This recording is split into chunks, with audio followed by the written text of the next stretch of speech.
Olá, você que acompanha o nosso podcast Pretoteca, me chamo Cíntia Martins. Seja muito bem-vinda, muito bem-vindo. Damos início aqui a mais um episódio para a gente conversar um pouquinho, trazer discussões importantes sobre a questão da negritude, como o nosso próprio nome diz. Bom, é um prazer estar com você aqui mais uma vez. Você que já acompanha a gente aí ao longo de mais de 3 anos de programa, estamos há um tempo já no YouTube, onde você pode ver as nossas belas caras pretas e também ouvir a gente em todas as plataformas de streaming. Você pode ver no YouTube e acompanhar no Spotify, no Deezer, onde você escolher para acompanhar a gente, onde você estiver, lavando aquela louça, fazendo um exercício, indo para o caminho do trabalho. Então, é sempre um prazer poder ter essa responsabilidade de estar com você aqui, trazendo as discussões que são importantes, né, para a gente ajudar a movimentar a sociedade, a mudar um pouquinho a cabeça das pessoas e as nossas também, né, aprendendo aqui com os nossos entrevistados. Bom, vocês sabem que essa semana, dia 25 de julho, que foi terça-feira, a gente comemorou o Dia da Mulher Negra Caribenha Latino-Americana, ou melhor, eu errei a ordem, mas é quase isso, vamos de novo. É Dia da Mulher Negra Latino-Americana e Caribenha, no fim das contas é tudo a mesma coisa, mas essa é a ordem da data. Essa data que começou a ser discutida, né, a ser validada, vamos dizer assim, pela Organização das Nações Unidas, em 1992. Naquela época, 32 mulheres de 32 países do Caribe, da América Latina, se reuniram para justamente apresentar, né, essa situação. Os índices de vulnerabilidade são muito grandes. E de lá para cá, essa data foi ganhando corpo, foi crescendo cada vez mais. Cada ano a gente tem mais eventos, né, relacionados a essa data. Aqui no Brasil, em 2014, a presidente Dilma Rousseff usou a data também para a gente conseguir comemorar o Dia de Teresa de Benguela, que foi uma quilombola muito importante, né, na história do Brasil, ali no século XVIII, liderando um quilombo por bastante tempo. E a gente também tem o Julho das Pretas, né? Esse mês de julho que a gente traz muitos eventos e discussões em relação à questão da negritude especificamente feminina. A gente tem também um evento que já acontece há 16 anos, que é um dos pioneiros para trazer essa discussão, né, da importância da data do dia 25 de julho. E a gente está aqui hoje com quem fez essa primeira proposta, né, de criar o evento Latinidades lá em 2007. Seja bem-vinda, então, Jaqueline Fernandes, que é a criadora do Latinidades. Eu falei pra caramba, mas para te apresentar bonito aqui, hein? Jaqueline, seja muito bem-vinda aqui no nosso Pretoteca, pra gente contextualizar, né, falar bonitinho aqui para te apresentar e deixar você bem à vontade aqui no nosso Pretoteca. Tudo bem? Muito bem-vinda. Obrigada por falar com a gente. Obrigada, eu que agradeço. Falou e falou bem demais aí sobre o 25 de julho, um pouco da história. Muito bom. Bacana, Jaque. Bom, vamos falar um pouquinho do Latinidades. Eu vi a programação desse ano, né? Vocês começaram em Brasília. E quando eu vi a programação, que foi a primeira que apareceu para mim ali nas redes sociais, eu fiquei surtando, porque eu queria que vocês tivessem trazido a Buica para outros lugares. Buica, a gente, é uma cantora espanhola com origem africana, e ela mora em Miami, pelo menos morava há um tempo atrás. Ela tem uma das vozes mais incríveis, né, da música mundial, e ela ia tocar no festival em Brasília. Enfim, eu fiquei sabendo do festival desse ano inicialmente pela apresentação dela. E eu queria que você falasse um pouquinho, né, da origem do festival, como é que foi essa não só a apresentação dela, mas a edição de Brasília. E pela primeira vez o Latinidades não ficou só em Brasília, né? Foi para outras cidades e ainda vai acontecer em Salvador para fechar o mês. Vamos lá, Jaque, conta pra gente. Resumindo, assim, os 16 anos, né, a gente criou o festival ali no Distrito Federal. Brasília é um território negro e muita gente não sabe que a gente tem uma população negra de 58%. E ali a gente tem um cartão postal, que é a Esplanada, as pessoas vão ali e vêm, né, para fazer negócios, para fazer incidência política, para estar ali naquele centro administrativo do poder, sem imaginar que existe uma população periférica, majoritariamente negra, ali nas 31 cidades que ficam em volta da Esplanada dos Ministérios. A gente se com o desejo de mostrar essa população negra do DF, do Brasil, e a gente nasce já com querendo muito popularizar e divulgar essa data do dia 25 de julho, Dia da Mulher Negra Latino-Americana e Caribenha, porque à época eu fazia parte do Fórum de Mulheres Negras e venho desse legado de luta do movimento negro, do movimento de mulheres negras, e de mulheres que estiveram em 1992, no primeiro encontro que deu origem ao 25 de julho. Legal, é bom a gente dizer aqui também, né, o currículo da Jaque é imenso, entre outras coisas e tantas coisas que ela faz. Ela também, além de criadora do Latinidades, ela é especialista em gestão de políticas públicas em gênero e raça e estudos afro-latino-americanos e caribenhos. Jaque, então, eu queria que você contasse um pouquinho, né, desse início do Latinidades lá em 2007, porque você já falou em várias entrevistas que você recebeu muito descrédito, né, dessa sua iniciativa, porque as pessoas falavam que um evento não deixa raízes, não deixa legado, e você prova justamente o contrário, porque você está aí comemorando 16 edições, né, de sucesso, com debates super propositivos, provocativos, que realmente se preocupam em ajudar a mudar coisas, né, a estrutura das coisas, a mudar o mundo de alguma forma. Eu queria que você falasse um pouquinho sobre esse começo e corta para 16 anos depois, com o sucesso que você conseguiu fazer. Bom, eu ouvi muitas vezes na minha vida, e acho que quase todo mundo que faz evento já ouviu um ditado que evento é vento. E esse ditado é usado muito para falar sobre como o evento ele custa dinheiro, né? Ele demanda um recurso, um investimento para algo que no dia seguinte não está mais ali. Mas isso as pessoas falam pensando em estrutura que se monta, um cachê, um artista que está ali e depois já não está, ignorando, né, que os eventos podem provocar, que os eventos podem promover. E aí, antes mesmo, né, do Latinidades, falando em 25 de julho, a própria criação do 25, ela nasce de um evento, como você falou ali no início, né? Mulheres se reuniram de 70 países do mundo inteiro, se reuniram em República Dominicana em 92, elas estavam num evento, elas estavam num encontro. O que aquele encontro pôde gerar para as próximas gerações, para os próximos 30 anos, né? O ano passado a gente fez 30 anos desse grande encontro, é algo que não tem como se mensurar. Aquele encontro, aquele evento transformou o movimento de mulheres negras, transformou a sociedade, né? A Vilma Reis fala que o movimento de mulheres negras é o movimento social mais bem-sucedido do Brasil, porque ele empurra a esquerda mais para a esquerda e ele traz as pautas mais progressivas do Brasil, porque ele olha para a base da pirâmide.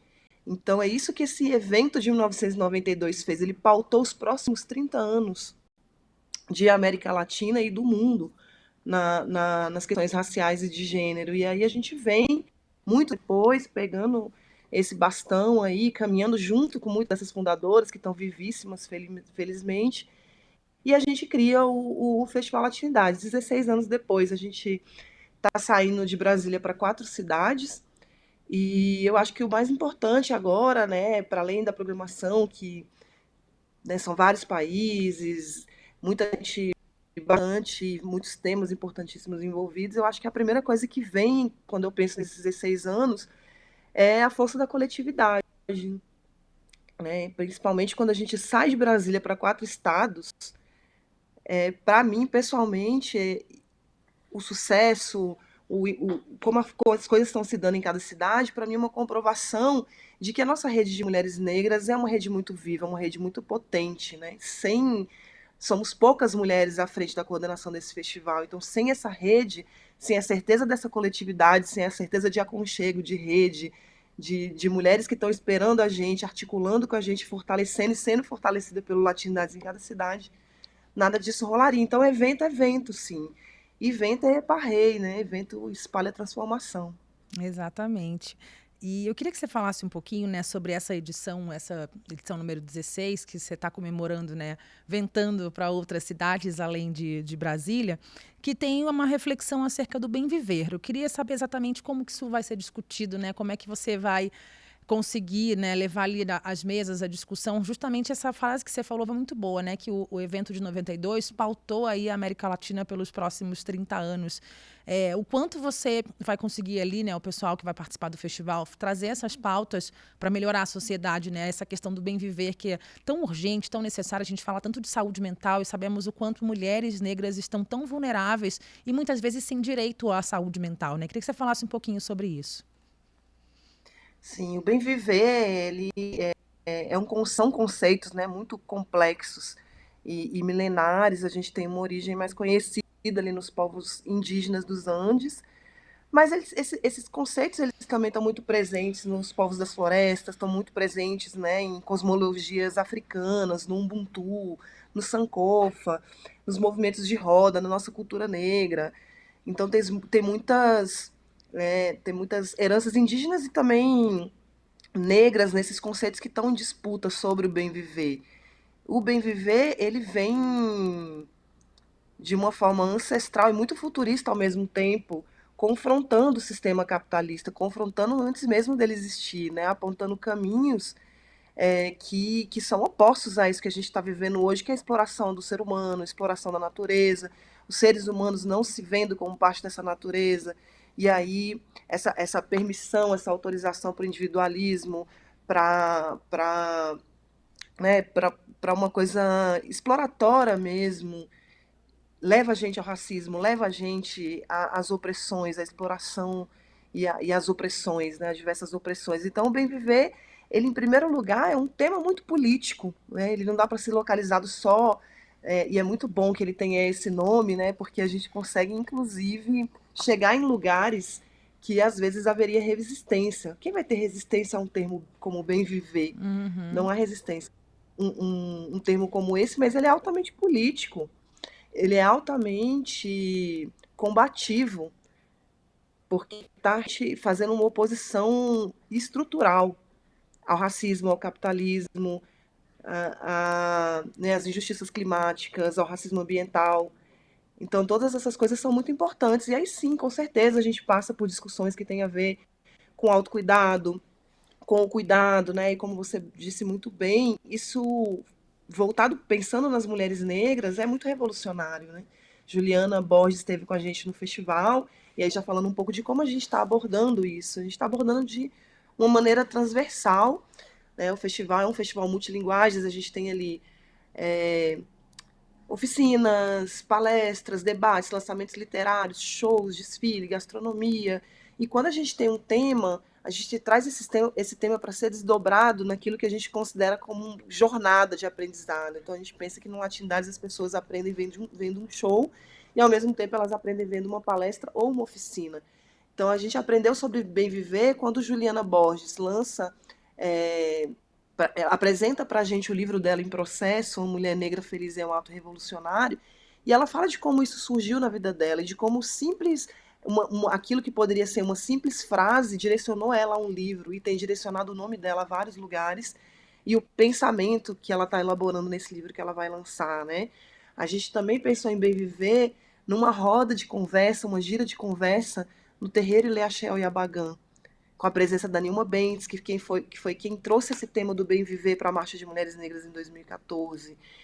E ali a gente teve a perspectiva ancestral, a perspectiva política, uma perspectiva anarquista, socialista, várias perspectivas do que é o bem viver nessa roda de conversa. Também a gente está trazendo essas perspectivas para São Paulo, roda de mulheres indígenas e negras sobre bem viver. A gente está trazendo na oficina de dança haitiana com a movimentação do corpo.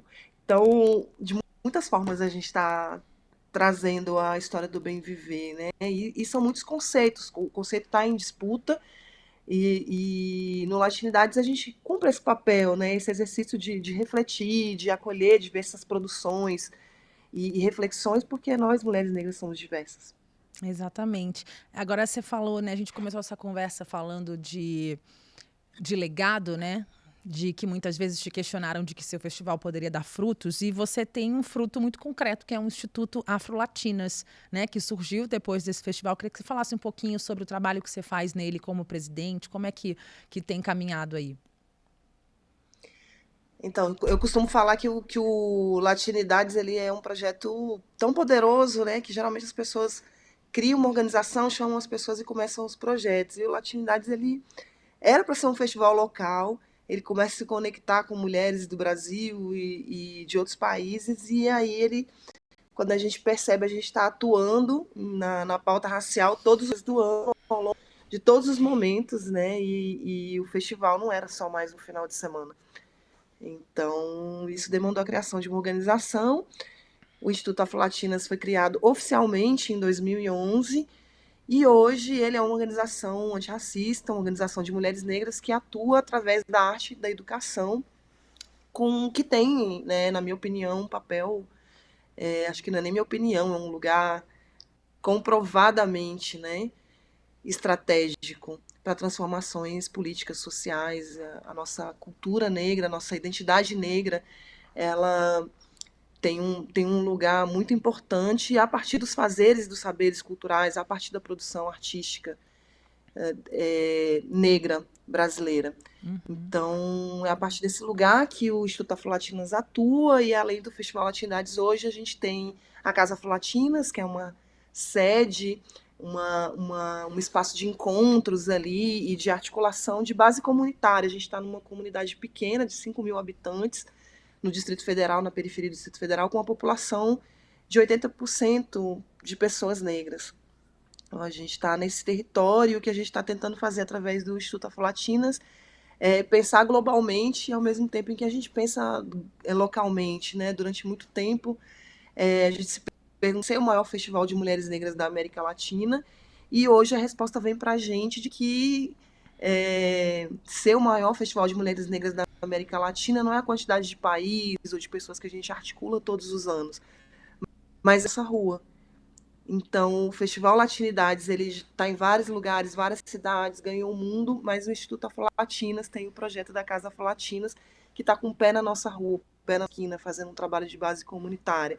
Ao mesmo tempo, a gente tem a Universidade Afro-Latina, que é uma universidade afrocentrada, híbrida, que foi criada esse ano, onde mais de 700 pessoas já passaram recebendo jornadas formativas, que tem a ver com identidade, gestão, produção cultural e patrimônio cultural negro na América Latina. Então, é isso, a gente é uma organização de mulheres negras que tem latinidades como carro-chefe, nosso projeto do coração, que já tem 16 anos, mas também se permitindo e se dedicando a um trabalho de educação e de base comunitária que a gente entende que é muito importante.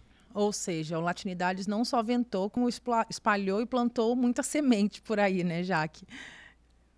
E vai continuar por um bom tempo.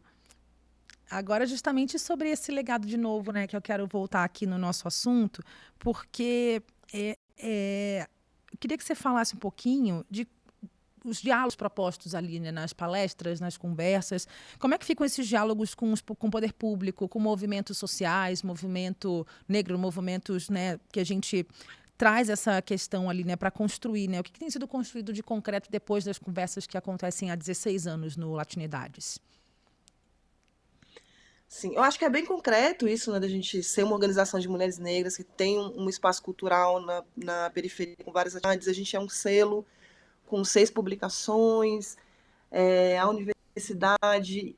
Ao mesmo tempo, tem outras coisas que eu posso trazer aqui que eu considero bastante concretas, assim, a lei, né, que instituiu o Dia da Mulher Negra em 2014, ela foi fruto de uma organização política do movimento de mulheres negras, né, de várias organizações do movimento de mulheres negras.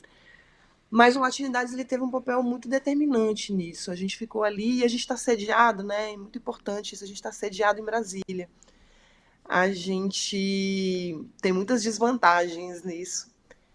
Mas falando em incidência política, em articulação política, a gente está nesse lugar onde a esplanada dos ministérios para a gente é um lugar próximo. Onde a gente fica ali batendo nos gabinetes, onde a gente faz advocacy o tempo todo, onde a gente recebe pessoas de outros estados para fazer isso, para fazer incidência política.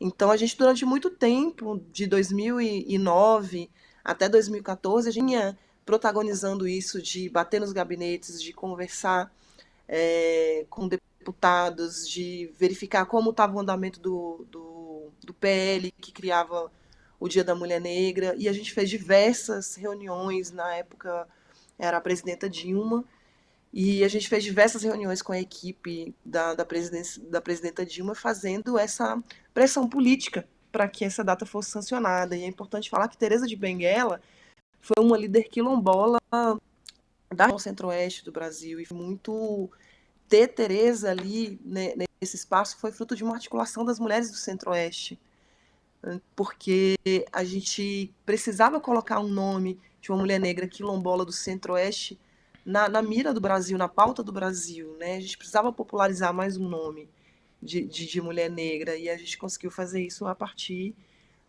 da criação do 25 de julho como lei. Então, Latinidade sempre teve esse papel de articular políticas públicas, de estar estando ali no Distrito Federal, estar no Congresso, tá no Poder Executivo, tá no Poder Legislativo, e a gente sempre fez isso com maior dedicação que a gente pôde ao longo desses anos. Esse ano, Latinidades começa com uma mesa que inclusive faz essa chamada para o Poder Legislativo e para o Poder Executivo. A gente teve duas ministras na mesa, né? A gente Verdade. teve A a Aniele e a gente teve Sônia, a né? Aniele e a Margarete, e a Uhum. gente também teve a Rita, que é do Ministério de Direitos Humanos, né? O Silvio Almeida está de licença paternidade, e a gente recebeu ali a Rita como substituta, falando pelo Ministério, dando uma linha ali do que o Ministério está pensando. E o tema da mesa veio com essa provocação, né? Políticas públicas e bem viver. Então, sem orçamento não tem política pública, né? E sem Pois é. política pública não tem bem viver. Então, a gente conversou um pouco sobre qual a perspectiva dos ministérios, do executivo sobre bem viver, e a gente recebeu também nessa mesa de surpresa ali no dia a Célia Chacribá, que também deu um pouco da perspectiva do legislativo para o bem viver, para as políticas públicas para mulheres negras e indígenas. Diversas vezes a gente fez isso dentro do Latinidades.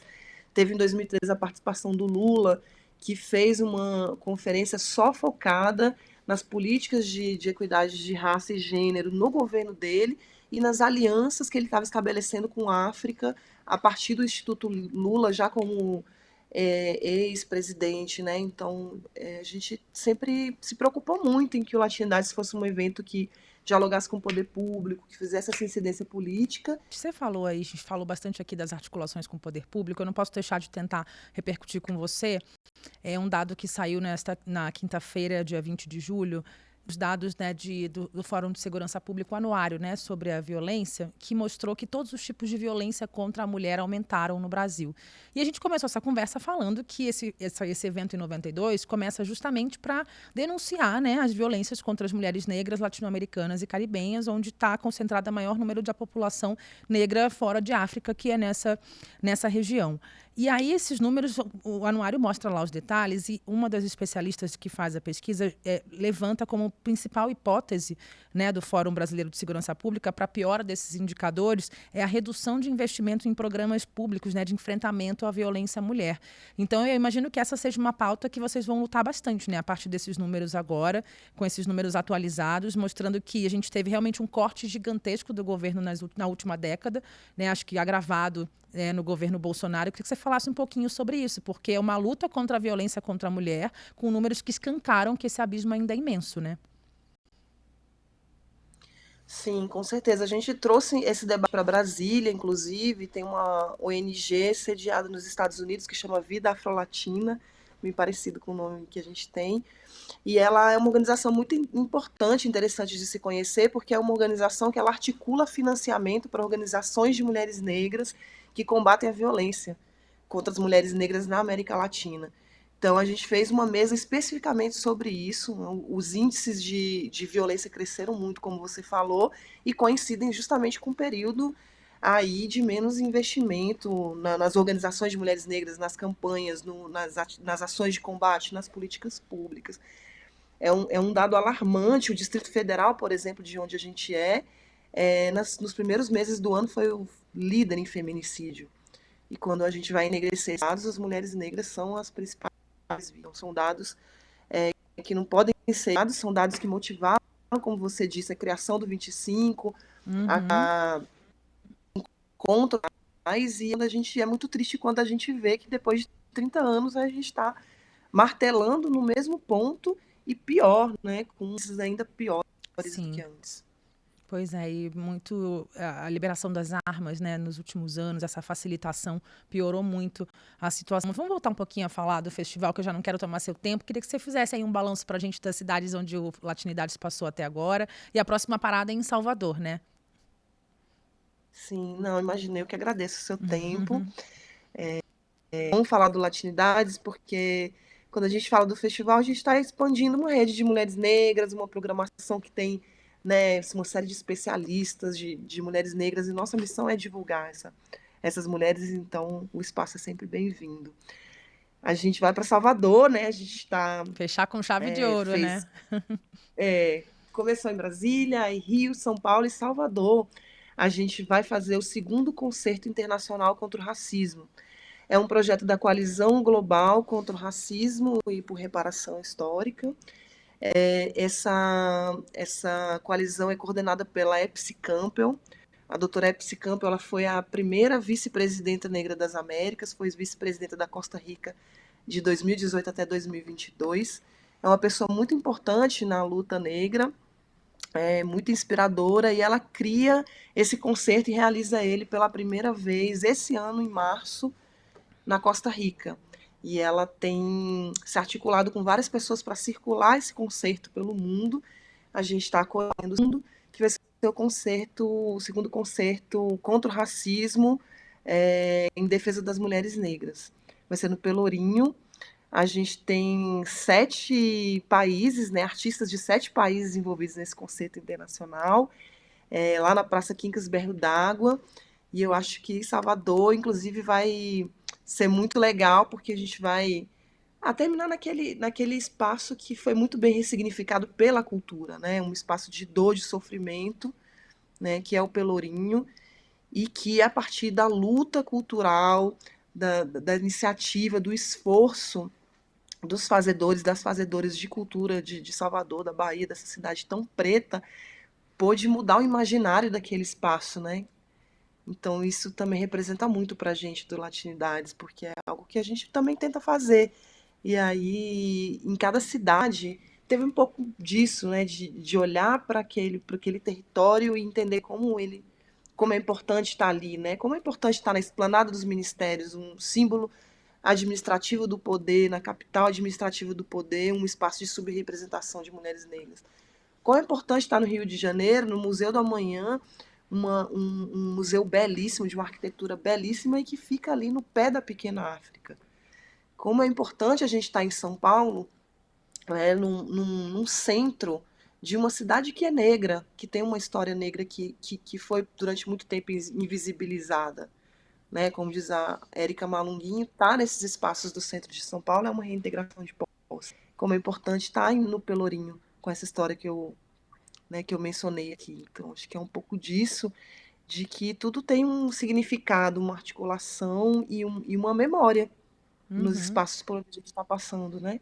É isso, o Brasil é negro, né? A raiz desse país é negro, tudo foi construído com o nosso sangue e é importante a gente estar tendo essa conversa aqui hoje também para contribuir com tanta gente que já acompanha o nosso programa e também se informa por outros canais de comunicação, para a gente ajudar a reconstruir a história, né? Contar a história que não contaram para a gente, não deixaram a gente saber, e ressignificar esses espaços, né? Ocupar um espaço de poder como em Brasília, um espaço que também é de poder como o Rio de Janeiro, uma das principais capitais, né, do país, já foi capital, inclusive brasileira, e Salvador, que também foi a primeira capital do país, ressignificar esses espaços com a nossa presença.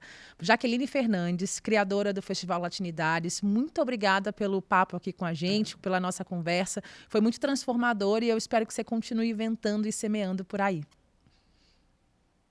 Poxa, muito obrigada pelo espaço, mais uma vez, vida longa, aqui é o podcast, é o videocast, e espero que quem puder aí dar uma conferida nas nossas redes, poder conhecer um pouco mais do nosso trabalho. A gente está lá no Distrito Federal, na periferia de Brasília, mas da periferia para o Brasil inteiro, se tiver mulher negra, é interessante para a gente estar. Maravilha. Obrigada, viu, Jaque? Bom trabalho, boa atuação para você por aí. Um beijo, até breve. Obrigada, querida, até breve. Um beijo para você também que acompanha a gente no Pretoteca. Obrigada pela companhia em mais um programa, pelo YouTube, né, e também pelas plataformas de streaming que você pode acompanhar a gente. Até breve.